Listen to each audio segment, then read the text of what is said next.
Magandang araw mga kabutcher. Gusto mo bang malaman kung paano gawing perfect sinigang cuts ang mga pork bones gamit lang ang bone saw? Tara, ipapakita ko.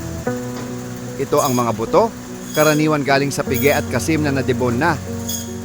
Pero kahit ganito, may laman pa rin na pwede nating gamitin sa sinigang. Laging secure ang buto bago ikat para safe tayo. Dahan-dahan lang sa bone saw, huwag magmadali. Tingnan nyo, kinukat natin para perfect sa sinigang. Tingnan nyo ang resulta. Perfect ang sukat, may laman pa at ready na sa sabaw. Mas mabilis at malinis gamit ang bone saw. Ganun lang kasimple. Para sa more butcher tips at tricks, follow nyo lang ako. At kung may suggestions kayo, comment lang sa baba.